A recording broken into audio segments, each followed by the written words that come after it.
min min khasyatillah. Nun sukun bertemu dengan huruf kha. Contoh, kalau Abu Ja'far membaca min khasyatillah, wa inna minha lama yahbitu min khasyatillah. Baca idhar oleh jumhur a'immatul qura. Jadi Abu Ja'far membaca min khasyatillah, seperti itu. Tapi kita dalam hal ini mengkaji kitab Matan Al-Jazariyah yang berarti ala riwayati Hafsin an Asim. Bacaan ini adalah bacaan riwayat Hafs dari Imam Asim yang otomatis menjadikan huruf kha dan ain menjadi sebab suara nun sukun atau tanwin dibaca ibtida'an. Karena posisinya ada di kalau boleh kita terjemahkan dengan atas tenggorokan paling atas. Hurufnya adalah ghain,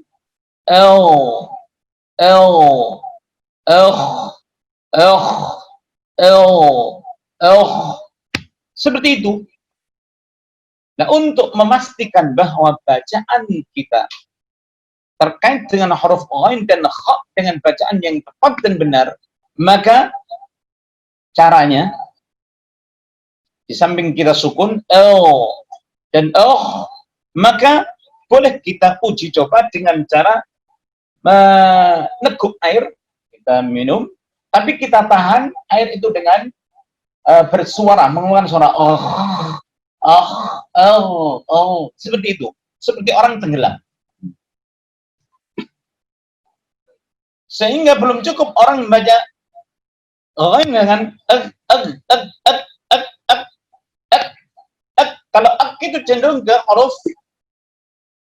jim dia, tapi posisinya ada di pangkal lidah dengan nempel, itu tidak diperkenankan. Tapi huruf ghain dan huruf kha harus dipastikan keluarnya dari atas tenggorokan atau tenggorokan atas, atau yang disebut dengan adna al-halqa.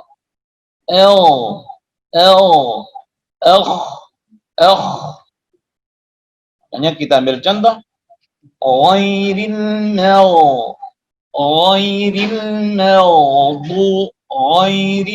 maghdubi alaihim. Belum cukup kalau kita baca ghairil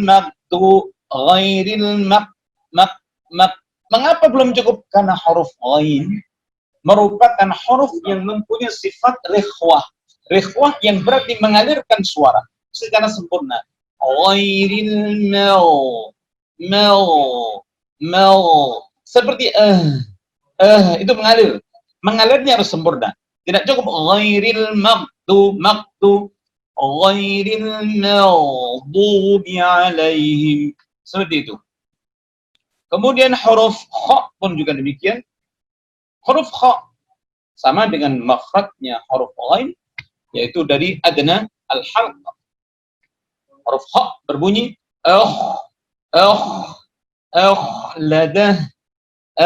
ladah khalidina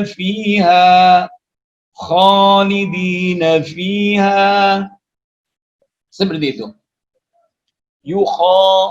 yukhadi'una Allah walladzina amanu وَمَا يَخْدَعُونَ إِلَّا أَنفُسَهُمْ وَمَا يَشْعُرُونَ.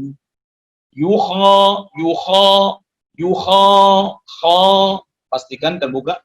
يُخَادِعُونَ اللَّهَ وَالَّذِينَ آمَنُوا وَمَا ngalirnya sempurna. وَمَا يَخْدَعُونَ إِلَّا أَنفُسَهُمْ, seperti itu. Itu adalah huruf ghain dan huruf kha yang keluar dari makhraj adna al-halq, yang berarti makhraj keempat. Ini ada gambarnya, seperti yang telah kami contohkan tadi. Sekarang kita ambil contoh latihan. Mulai dari sal halq, pangkal tenggorokan, wasatul halq, tengah tenggorokan, dan adnal halq. Kita ambil contoh. Huruf hamzah dan ha yang keluar dari pangkal tenggorokan kita matikan dulu. A, a, huruf ha, huruf hamzah contoh yu, yu tuna, harus cepat kembali. Yu tuna zakat, tidak boleh kita baca yu tuna zakah, yu'tuna zakah, yu'minuna, tidak boleh yu'tuna, sebagaimana tidak boleh baca qul huwa, qul huwa, harus dikembalikan. Qul huwallahu ahad, qul, ketika harakat dhammah mencucuk, ketika sukunnya huruf harus dikembalikan, sebab asalnya huruf hamzah adalah a, bukan u, ya, bukan dan tapi a, berarti yu, seperti itu. Ini nggak boleh ikut-ikutan. Mengapa tidak boleh? Karena kalau kita biarkan bibir kita ini monyong saat sukun setelah harakat dhammah, maka ada kesan seakan-akan hamzah yang kita baca sukun ini adalah hamzah aslinya adalah dhammah yang kita berikan haknya ismam. Sebab ismam itu adalah bacaan sukun, kemudian kita isyaratkan dengan menjuju sukun tapi menjuju seperti nasta'in,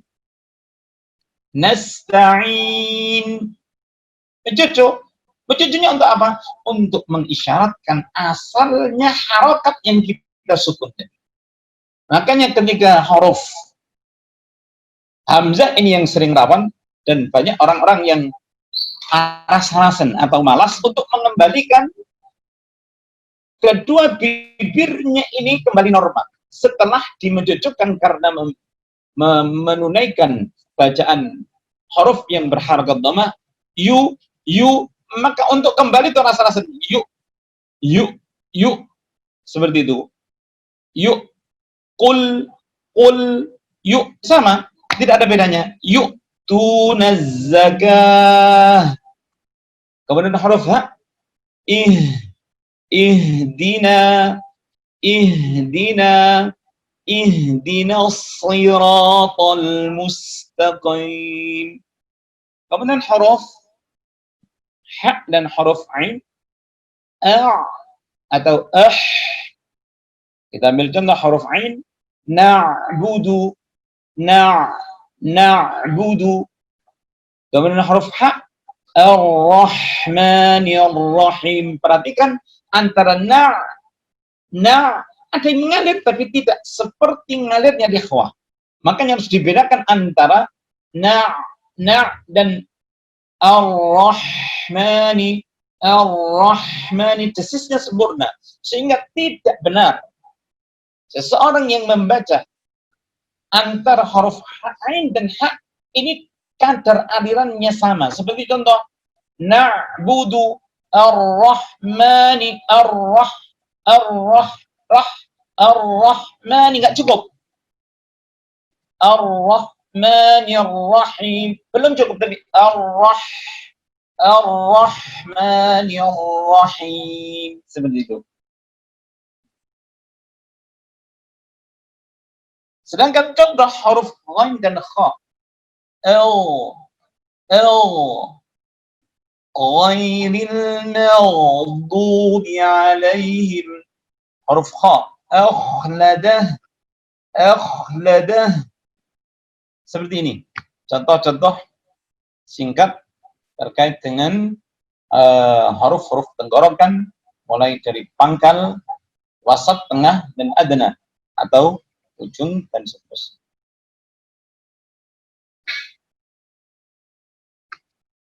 Kali disambil, Di samping kami puasa Asyura Mas. Sami. Alhamdulillah. Berikutnya adalah al-lisan. Apa? Makhraj al-lisan. Makhraj al-lisan itu terdiri dari 10 titik. Makhraj al-lisan.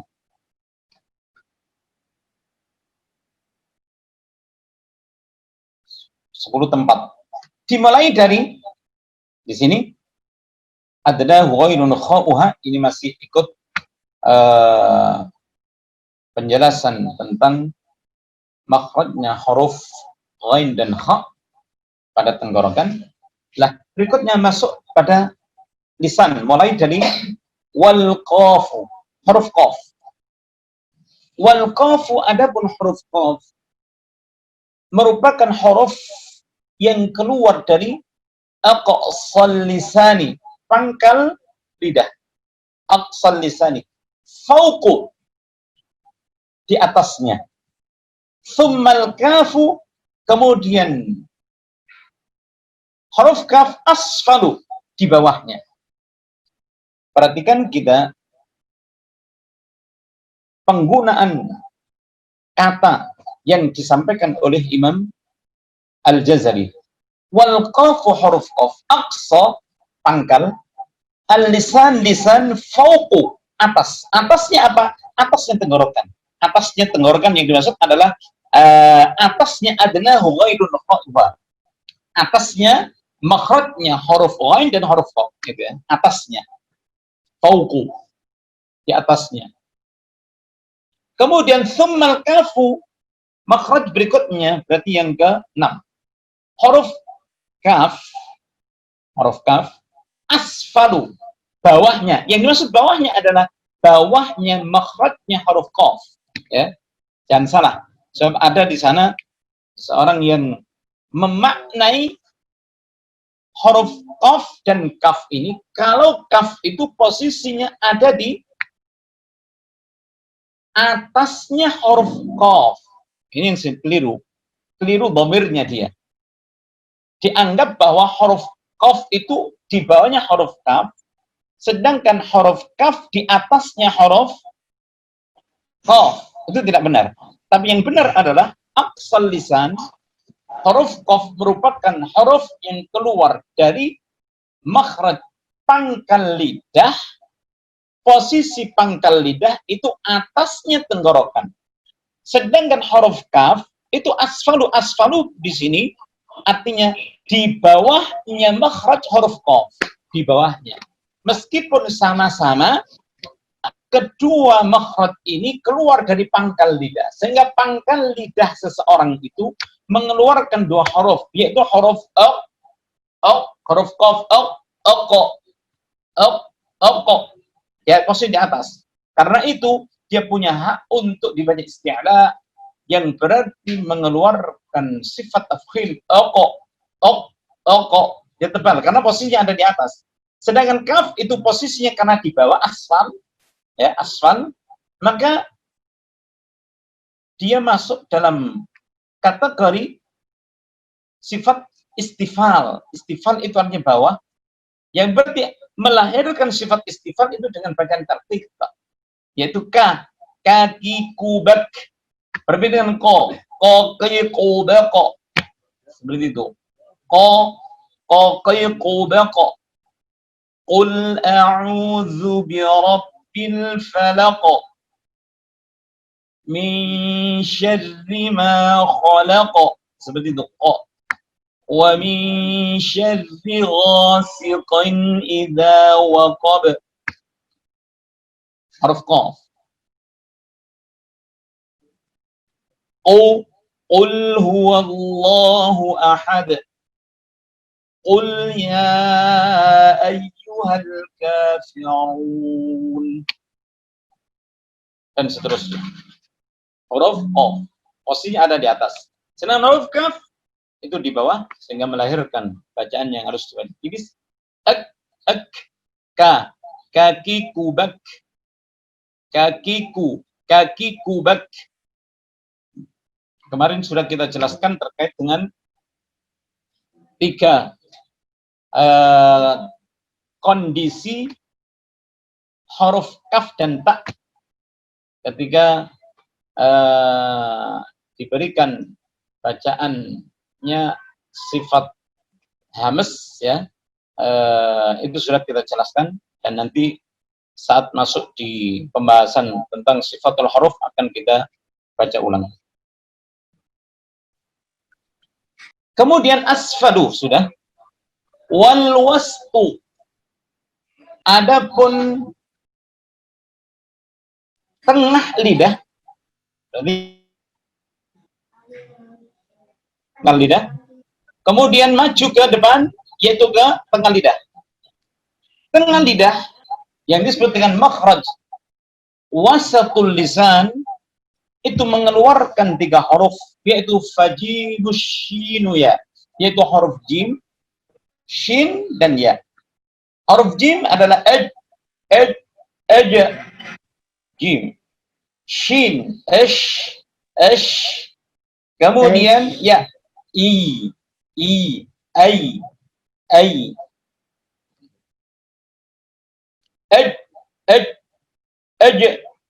jadi jubaj, shin, ashtatan liwa'au, kemudian ya, wa iyyai,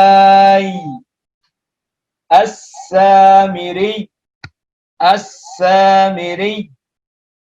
ma akhlaftum maw'idi, dan seterusnya. Itu tiga huruf yang keluar bersama-sama dari satu makhraj yang ada di tengah lidah.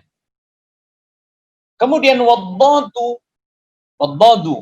min hafati idwaliyal adras min aisara au yumnaha. Sedangkan huruf dad merupakan huruf yang keluar dari tepi lidah, hafatul lisan. Hafa itu tepi lidah, tepi sini. Idwaliyal adras, dengan mengiringi adras gigi geraham. Yang dimaksud gigi geraham di sini adalah gigi geraham atas. Min aisara, boleh dari kiri, au yumnaha, atau dari kanannya, tepi lidah yang otomatis melekat, nempel pada gigi geraham, sehingga berbunyi kalau kiri, kalau kanan sama saja. Bahkan ulama Syam, mereka justru kebanyakan menggunakan kedua tepi lidah ini amalan untuk mengamalkan cara baca huruf dad yang dilakukan oleh Sayyidina Umar bin Al-Khattab radhiyallahu anhu. Sayyidina Umar radhiyallahu anhu dalam satu riwayat menggunakan kedua sisi bersamaan. Tepi lidah ini, kedua sisi tepi lidah bersamaan yang menempel pada gigi geraham. Sehingga bunyinya pun juga sama. Dan mengatakan ulama Syam bahwa cara seperti ini adalah lebih afdal, lebih utama. Ada boleh kiri, boleh kanan, boleh kedua-duanya.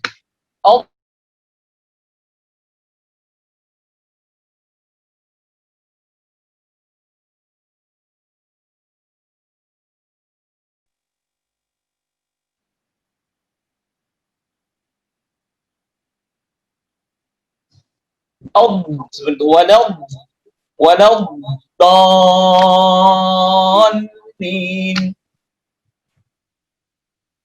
Sehingga tidak benar seorang yang membaca huruf dad itu ada di ujung lidah.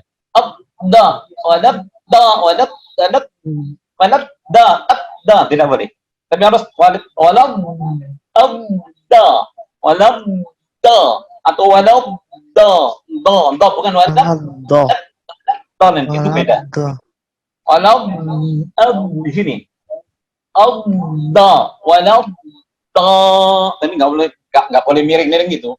Itu hanya untuk menunjukkan saja tempatnya sini, Tapi ini ketika baca tidak boleh miring. Walau tidak boleh.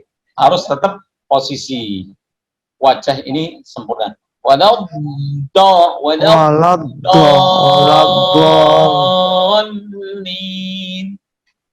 Nah, seperti itu. Boleh kiri, boleh kanan. Sampai jam berapa kita? Masih ada waktu. Oke, bagus. Berikutnya wallamu adnaha limuntahaha. Berikutnya adalah huruf lam. Huruf lam merupakan huruf yang keluar dari adnaha. Adnaha hanya kembali dhamirnya pada hafatul lisan. Itu pada tepi lidah. Ya. Hanya saja huruf lam makhrajnya itu adalah mendekati tepi lidahnya huruf dhad, itu limuntaha untuk semuanya. Untuk maksudnya untuk di sini untuk diberikan hak semua ujung lidah yang disebut dengan busur lidah. Jadi makhrajnya huruf lam itu boleh kita singkat dengan penggunaan kata busur lidah. Seperti ini, pucuk ini. Nah, kalau ini merupakan makhrajnya huruf dhad, ya kan? Makhrajnya huruf dhad. Ini makhrajnya huruf dhad. Boleh kanan, boleh kiri. Boleh kiri, boleh kanan, atau boleh kedua-duanya. Sedangkan ujung lidah ini, ujung, ya. Kita tidak mengatakan ujung karena di sini mendekati, ya kan?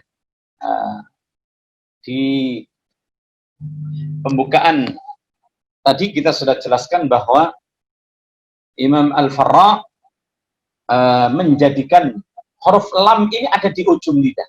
Ya. Kalau di ujung lidah berarti ini saja, ya, ini saja ini ujung. Tapi kalau adna, tadi adna hafatul lisan berarti mulai di sini posisinya, sini sampai semuanya. Nah, makanya huruf lam punya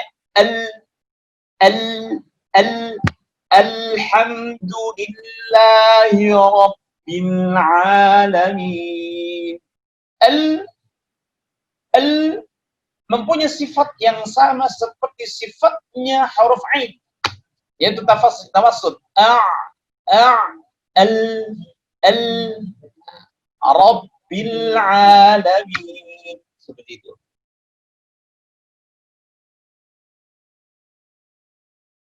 Ini kita contoh dulu huruf qaf, ya, yang keluar dari pangkal lidah atas, dan kaf pangkal lidah bawah. Contoh kita baca qaf, taqo, iqra. Seperti itu. Kita sukun dulu hurufnya biar jelas. Iqra, iqra bismi rabbikal ladzi khalaq.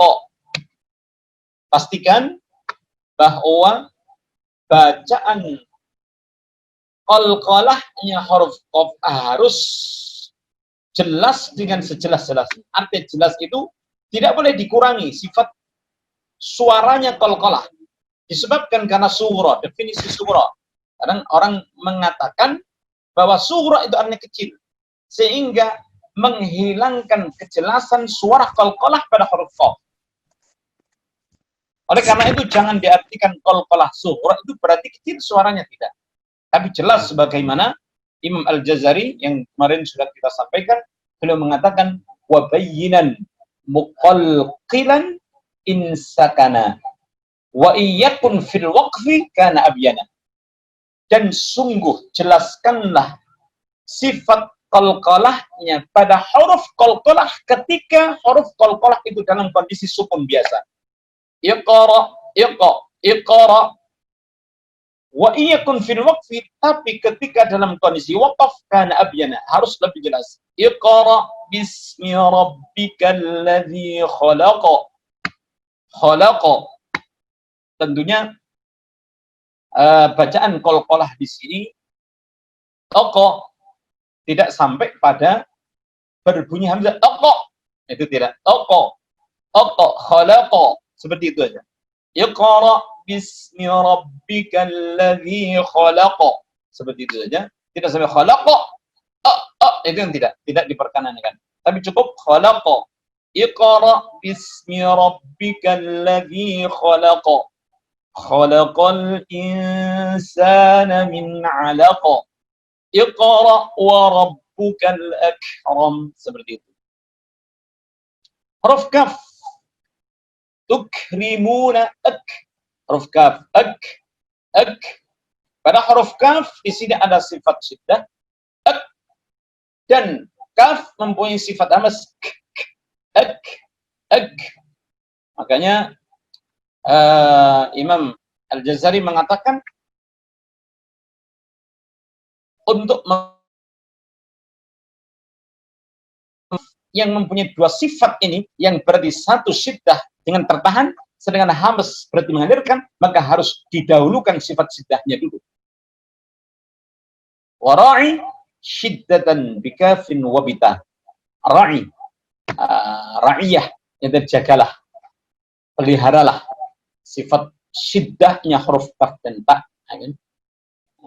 Baru setelah itu berikanlah sifat hamas. Makanya kita cara membacanya huruf kaf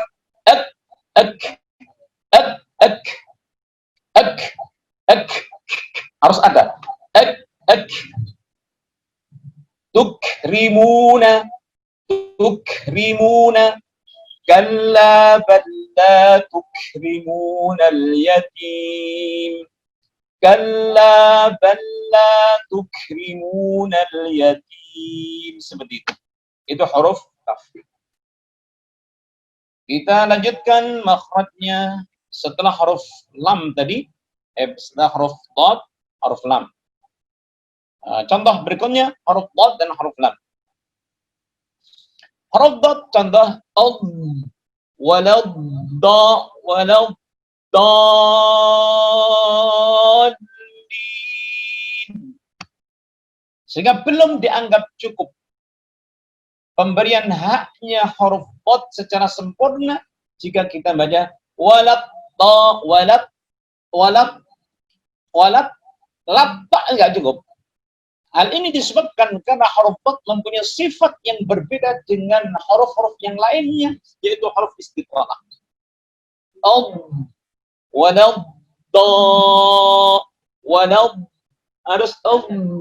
Harus punya lah, mengalirnya suara itu yang disebut dengan ikhfa.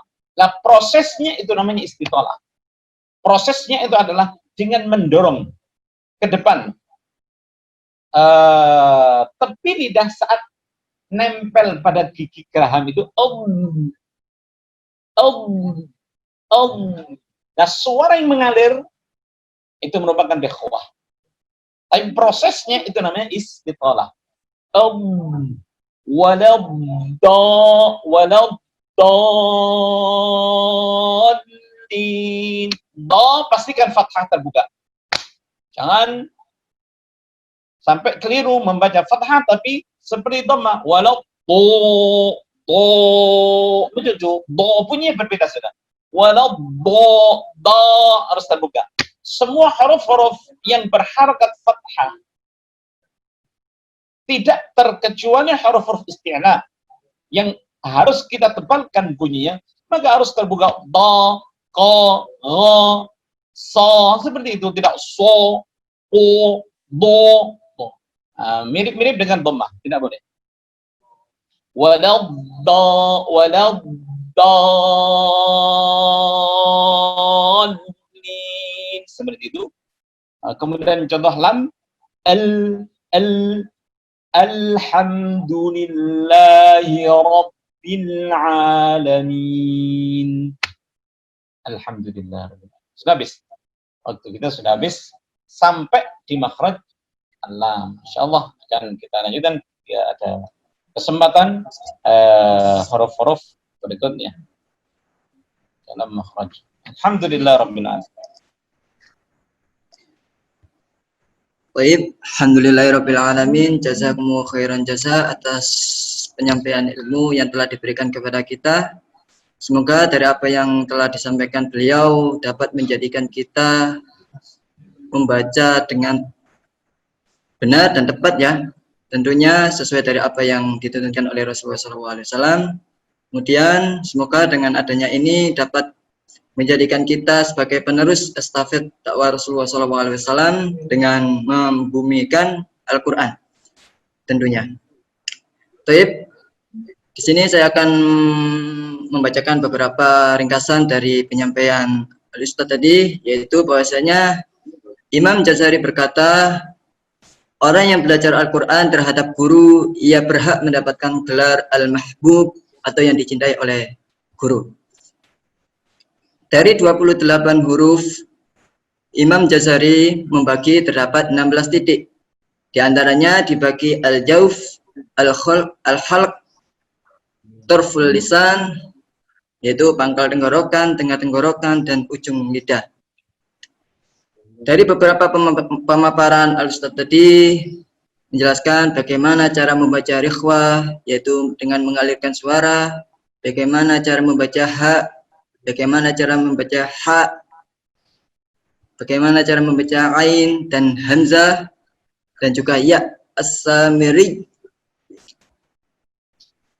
Terus untuk huruf qalqalah yang barusan disampaikan, bahwasanya kita harus menunaikan secara penuh, tidak boleh mengurangi sifat-sifat daripada huruf qalqalah tersebut. Jadi sekian dari apa yang bisa kami ringkas. Kita langsung saja masuk pada sesi tanya jawab, nggih.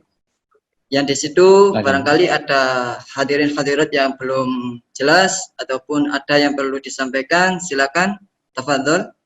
Kita buka sesi tanya jawab.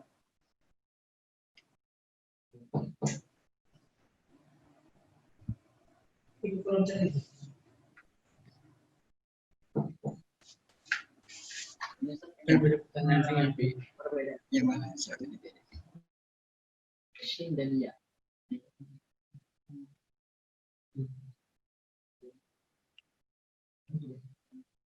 Ya terbuka gini atau anu?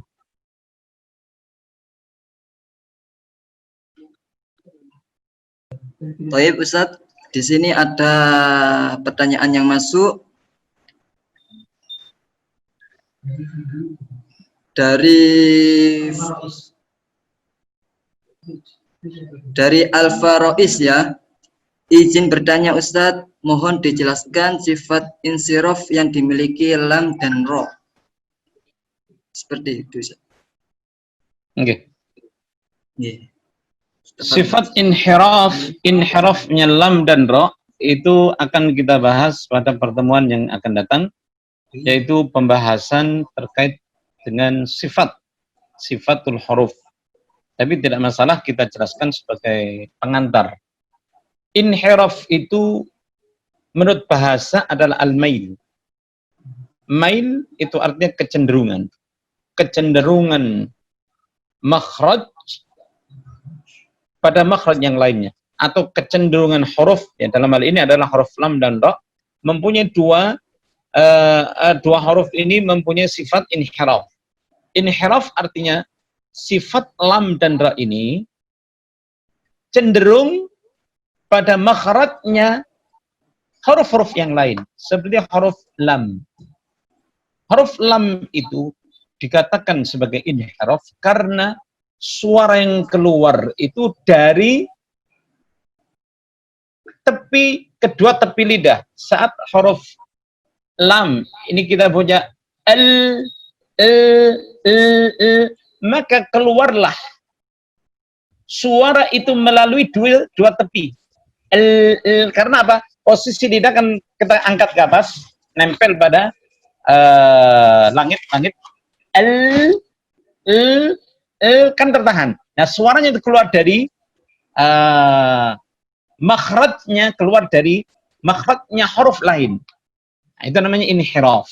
Inhiraf mail, kecenderungan seperti itu. Kemudian huruf ra.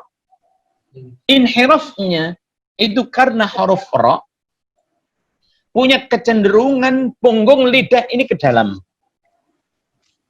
Punggung lidah ke dalam, dimasukkan ke dalam. Itu inhiraf lah. Dari inilah sebab sifat inhiraf lah, sehingga huruf ra ketika berharokat fathah atau berharokat dhammah wajib dibaca tafkhim. Ra, ru. Padahal aslinya huruf ra itu adalah huruf istifal, bukan huruf isti'la, ya kan? Disebabkan karena inhirafnya tadi, ya kan? Inhiraf yang melahirkan mustahak. Mustahak itu adalah sifat yang dilahir zimah, yaitu melahirkan sifat afkhim. Tapi ketika ra berharokat kasrah, ri, maka otomatis di situ ra harus dibaca sesuai dengan asalnya sifat istifal, yaitu harus dibaca tarqiq. Itu terkait dengan inhiraf, ya. Nah, nggih, bagus. Huruf lam dan la tadi.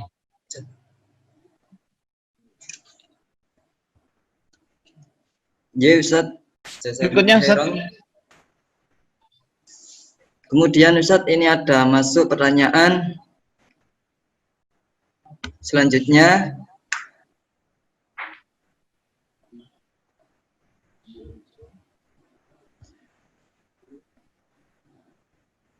Afwan Ustaz, sepertinya makhraj huruf jim, sya, dan ya belum dijelaskan. Baik. Seperti itu. Makhraj jim, shin, dan ya tadi sudah kita lewati, yaitu wawastuhu, tengah-tengah lidah, ya. Wawastuhu, tengah-tengah lidah di sini mengeluarkan dengan huruf, yaitu fajimu shinu ya, huruf jim dan shin dan ya.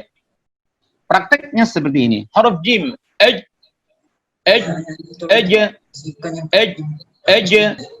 asyaitanir rajim. Belum contoh saja, ya. Jim belum dicontohkan, ya. Ini mestinya contohnya belum, ya. Ini kelewatan tadi. Jim tapi penjelasannya sudah, hanya contohnya tujzauna sama dengan huruf qaf. Tidak boleh kita baca tujzauna, tidak. Tujzauna. Huruf shin, tadi sudah kita contoh, ashtatan liyuraw a'malahum. Huruf ya, wa iyyaka na'budu wa iyyaka nasta'in. Seperti itu. Oke, lanjut.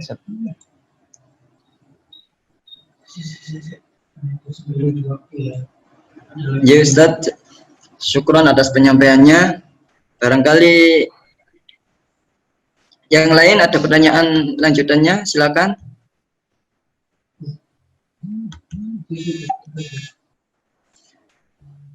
Dari Fandi Abi Syarifah, Ustaz, apakah ketika mengajarkan anak-anak juga kita ajarkan makharijul huruf seperti yang disampaikan tadi, Ustaz? Iya, penting sekali. Mulai dari anak-anak diajarkan cara membaca huruf dengan benar, ya.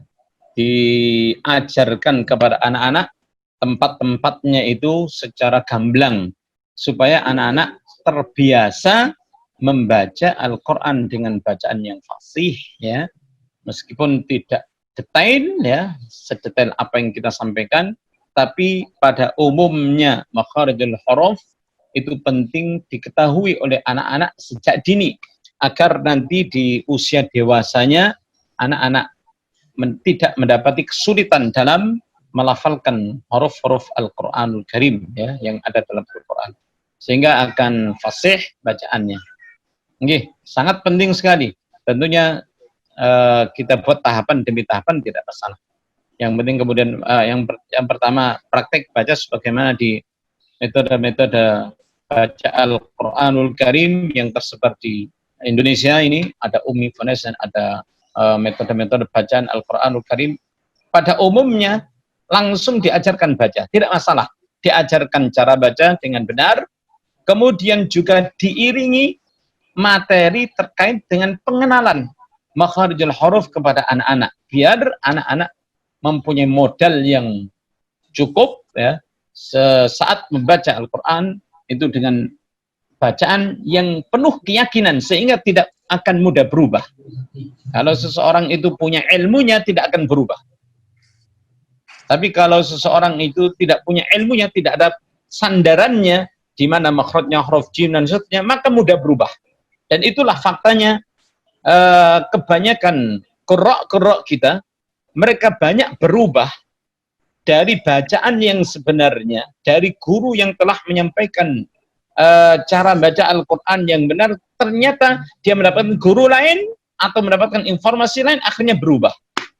Nah, seperti contoh dulu, kiai-kiai kita, ulama-ulama kita membaca huruf nun sukun ketika bertemu dengan ba, itu otomatis harus mim ba'd, atau mim sukun ketemu dengan ba, otomatis harus tertutup.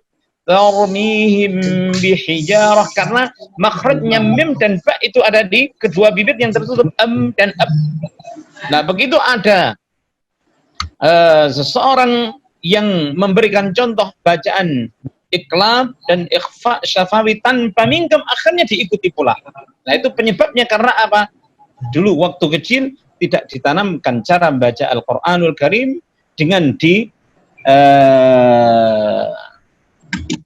ajarkannya makharijul huruf dan sifat-sifatnya secara tepat, ya, sehingga berubah-ubah. Ya. Gurunya akhirnya ditinggalkan. Kecuali memang bacaan guru kita dulu ditangkap salah oleh muridnya, dan muridnya itu menyampaikan kepada kita, seperti contoh yang kita ambilkan contohnya huruf dot itu, saya ambil contoh dengan mirip tadi supaya jelas. Murid itu bukan berarti ketika kita membaca itu dengan miring terus seperti walau tidak, hanya saya ingin memberikan penjelasan pada murid supaya lebih jelas cara membaca huruf dot, makhrajnya itu di mana dan seterusnya. Nggih. Nggih, baik Ustaz. Ini masih dari Abdul Zaki mau bertanya. Ustaz, mau tanya, huruf istitolah ketika nun sukun atau tanwin bertemu huruf tebal itu apakah harus dibaca tebal juga ikhfa'nya? Terus untuk contohnya seperti pripun gitu? Huruf istitolah itu hanya berlaku atau ada pada huruf dot, ya, huruf dot. Yang ditanyakan di sini huruf nun sukun ketika bertemu dengan huruf isti'la mungkin, ya. Huruf isti'la adalah huruf tebal, di antaranya adalah huruf dot itu, ya. Apakah harus dibaca tebal pula huruf nunnya? Benar. Saat kita membaca huruf nun sukun, ya, maka posisi lidah kita, posisinya suara nun itu sudah ada di depannya, artinya sudah ada di makhraj yang ada di depannya. Contohnya seperti ketika huruf nun sukun bertemu dengan huruf qaf, maka otomatis huruf nun itu harus berubah menjadi tebal. Qadha, seperti itu. Qadha, tidak boleh baca nggak bisa. Ya. Qadha dhahrak, seperti itu.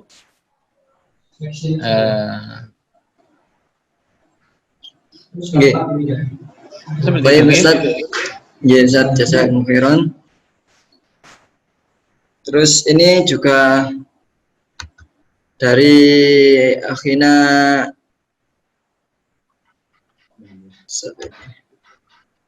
Datuk Rustan Zevi. Saya hampir tiap hari latihan sebut huruf dot. Bahkan pernah saya setorkan langsung ke kiai, kadang salah, kadang benar. Sekarang saya tak tahu apakah masih benar atau salah. Iya, tak tahu. Ya. Mungkin mau distorkan juga nggak apa-apa. Saya punya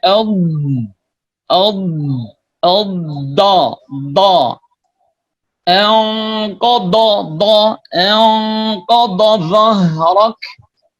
Bedakan antara dha dan dha. Kalau dha ujung lidah dan ujung gigi seri atas, dha.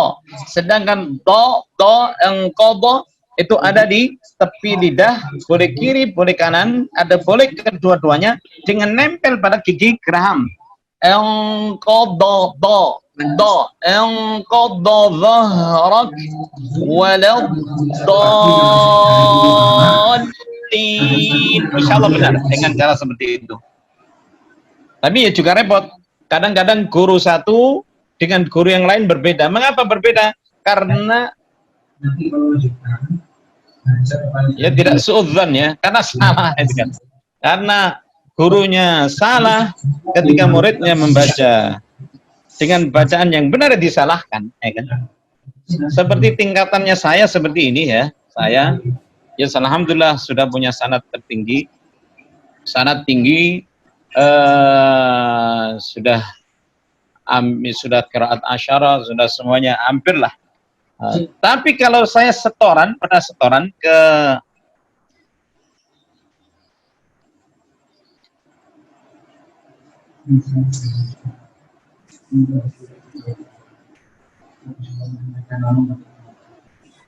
lumrah, kalau karena setoran kita itu jalur sanadnya dari Syam, sedangkan kita ketahui ulama-ulama qurra dari Saudi itu amat sangat ringan bacaannya itu, amat sangat ringan, artinya perbedaan antara satu huruf dengan huruf yang lainnya tidak terlalu ketara, tidak terlalu jelas, tidak terlalu tampak ya. Nah, sehingga mirip-mirip aja, tebal dan tipis biasa-biasa. Nah, kalau kita semuanya harus lebih jelas seperti itu. Jadi tergantung gurunya ya. Siapa gurunya, selama kita yakin dengan guru kita sebagai guru yang benar, sudah patuhi dia, ikuti dia. Tapi kalau kita melihat dengan perkembangan ilmu yang semakin hari semakin bertambah kita miliki, kemudian kita mendapati apa yang disampaikan oleh guru kita kurang tepat atau kurang benar, ya tidak masalah. Kita meninggalkan ilmu yang disampaikan oleh guru kita itu tidak kita ikuti, tapi dengan tetap hormatnya, dengan mengagungkan, memuliakan, dengan terus membacakan doa rahimahullah ta'ala. Tidak membenci atau menyalah-nyalahkan guru. Guru kita adalah ijtihad. Apa yang mereka miliki ilmu itu adalah hasil dari ijtihad mereka, dan insya Allah diterima oleh Allah SWT. Dan kita yang ingin meningkatkan kualitas ilmu kita dengan banyaknya mutalaah, dengan banyaknya berguru, insya Allah kita akan mendapatkan kebaikan.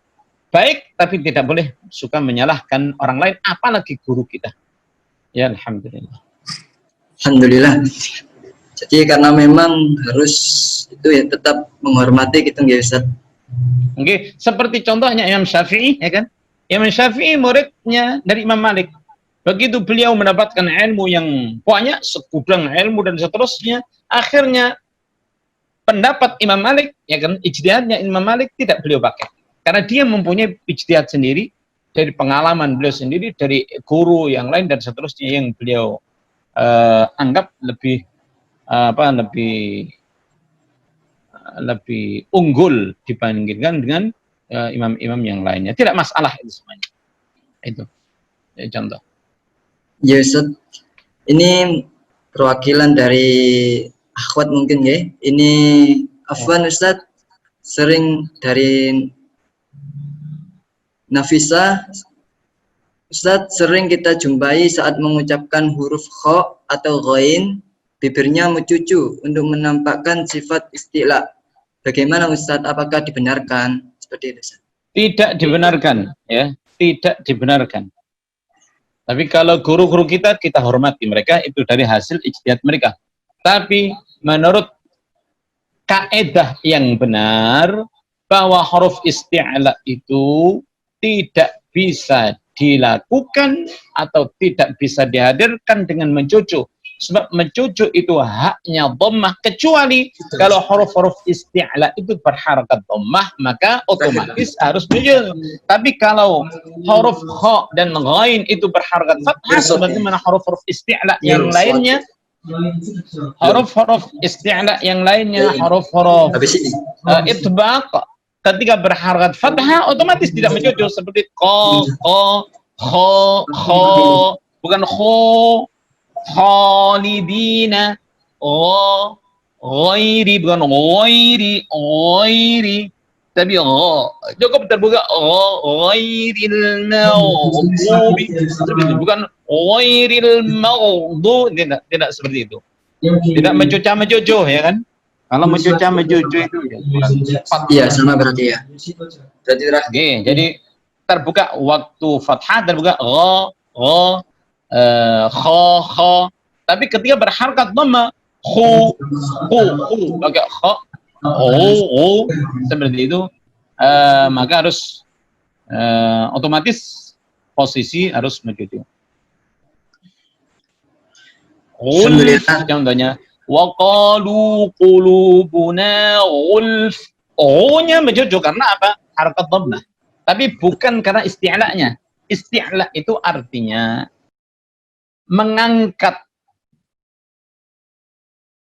lidah, pangkal lidahnya itu diangkat ke langit-langit atas, keangkat, sehingga melahirkan suara tebal. Yang disebut dengan melahirkan itu disebut dengan tafkhim. Kalau proses mengangkatnya itu namanya isti'la. Dan huruf-huruf isti'la itu ada khussa, daghin, qayd. Ada berapa? 7. Wa sab'u ulwin, khussa, daghin, qayd. Itu semuanya huruf-huruf isti'la, ya. Jadi isti'la dari ulu, bukan mencucuh, ya kan? Istidmam, kan? Istidmam itu mencucuh, tapi isti'la itu mengangkat, tinggi, ke atas. Uluwin, ya, Imam Al-Jazari menggunakan wasab ulwin, 7 yang tinggi, bukan mencucu, ya kan? Alhamdulillah rabbil alamin. Nggih. Alhamdulillah. Baik, ini mungkin pertanyaan terakhir nggih, karena memang kita lihat sudah mendekati waktu azan. Ini pertanyaan dari Ali Ruhyal Hasibuan. Kenapa pada kalimat dalam ayat mirsad huruf ro di situ dibaca tafkhim, dan di kalimat ayat yang lain seperti Fir'aun huruf ro yang ada di situ dibaca tarqiq? Padahal huruf ro pada dua contoh tadi sama-sama sukun dan huruf sebelumnya sama-sama berharokat kasroh. Mohon penjelasannya Ustaz. Baik. Dalam Al-Jazari nanti akan kita bahas, kita lewati dalam bab ra'at, ya. Beliau Imam Al-Jazari mengatakan wa raqqiqir ra'a idza ma kusirat kadzaka ba'dal kasri haitsu sakanat, ya. Illam takun min qabli harfi isti'la aw kanatil kasratu laysat aslah, ya. Jadi tarkikkan huruf ra apabila berharakat kasrah, ya. Huruf ra berharakat kasrah, ri. Kadzaka seperti itu, ra harus dibaca tarkik ketika posisi ra ba'dal kasri, setelah kasrah huruf ra, haitsu sakanat, di mana huruf ra sukun, fir'auna. Tapi dengan syarat illam takun min harf isti'la, dengan syarat tidak ada illam takun, huruf ra itu tidak jatuh qabl, sebelum harf isti'la, huruf isti'la. Jadi ra sukun jatuh setelah harakat kasrah. Mir pertama mir, ya kan? Mir. Kemudian ra ternyata jatuh sebelum huruf isti'la, min qabli harf isti'la. Artinya setelah ra itu adalah huruf isti'la. Maka ra yang semestinya dibaca tarkik masuk dalam pengecualian, sehingga tidak dibaca tarkik tapi dibaca tebal. Labil mirsad. Inna jahannama kanat mirsada. Ya. Firqah, ya sama. Falawla nafara min kulli firqah, ya. Au kanatil kasratu, atau ra itu dibaca tebal berarti tidak tipis. disebabkan karena harokat kasrah sebelum ra sukun itu laisat aslah, tidak asli. Seperti contoh tidak asli, yarji'i, harokat kasrahnya i sebelum ra itu tidak asli. Tidak asli karena apa? Harokat kasrahnya itu adalah harokat arid namanya. Harokatnya aridah.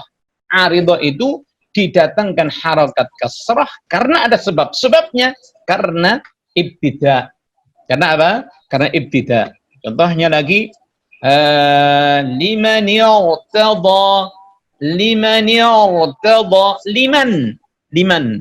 Karena nun di sini bukan asli.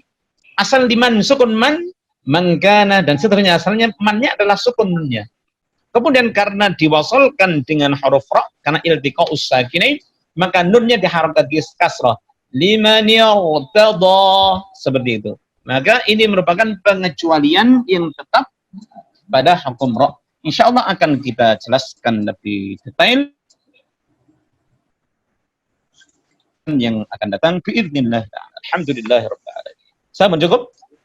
Oke, kurang lebihnya minta maaf. Yang sebesar-besarnya mudah-mudahan bermanfaat bagi kita semuanya, bisa kita amalkan dalam keseharian, sehingga dengan usaha kita membaca Al-Quranul Karim dengan sempurna, mulai dari makhrajnya ataupun sifat-sifatnya, menjadikan sebab kita berhak mendapatkan kesempurnaan nikmat dari Allah Subhanahu wa taala, nikmat hidup di dunia hingga nikmat hidup di akhirat nanti. Hasanah fid dunya wa fil akhirati hasanah wa qina adzabannar. Amin ya rabbal alamin. Kurang lebih maaf yang sebesar-besarnya. Assalamualaikum warahmatullahi wabarakatuh. Bismillahirrahmanirrahim. بيغفر في نعمه ويكافئ مزيده يا ربنا لك الحمد اللهم ينبغي لجلال وجهك الكريم وتعالى سلطانك اللهم ربنا يا ربنا تقبل منا انك انت السميع العليم وتب علينا يا مولانا انك انت التواب الرحيم واهدنا ووفقنا الى الحق والى الطريق المستقيم ببركه هذا المجلس مجلس القران العظيم وبحرمه حبيبك ورسولك الكريم واعف عنا يا كريم واعف عنا يا رحيم واغفر لنا ذنوبنا بفضلك وجودك وكرمك يا اكرم الاكرمين ويا ارحم الراحمين. اللهم ارحمنا بالقرآن واجعله لنا إماما ورحمة. اللهم ذكرنا منه ما نسينا وعلمنا منه ما جهلنا وارزقنا تلاوته آناء الليل وأطراف النهار واجعله لنا حجة يا رب العالمين. اللهم إنا نسألك فعل الخيرات وترك المنكرات وحب المساكين، وإذا أردت عبادك فتنة وبلاء وعذابا وباء فنجنا غير خزايا ولا مفتون.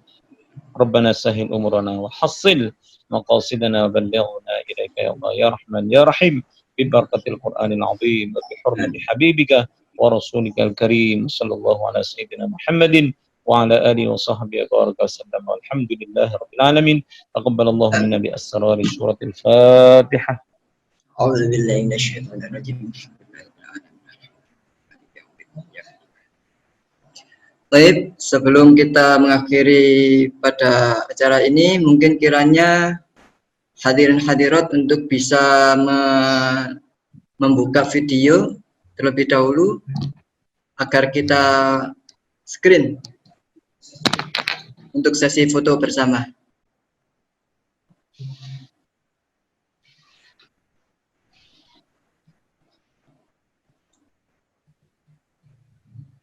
Alhamdulillahirabbil alamin.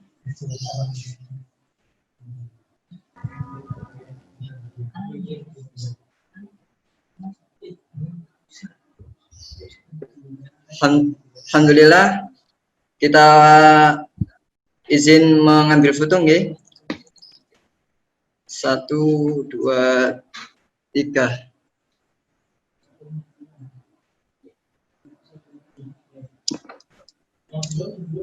Yang belum ini.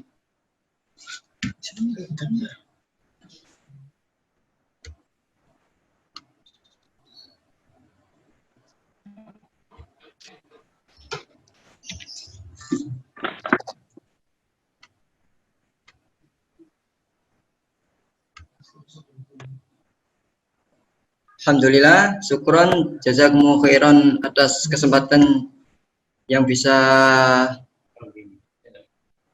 kami sampaikan. Kurang lebihnya kami dari pembawa acara dan juga tim, kurang lebihnya apabila terdapat kesalahan ataupun kekurangan dari kami, itu datangnya dari kami, dan apabila terdapat suatu kebaikan itu datangnya dari Allah Subhanahu wa taala.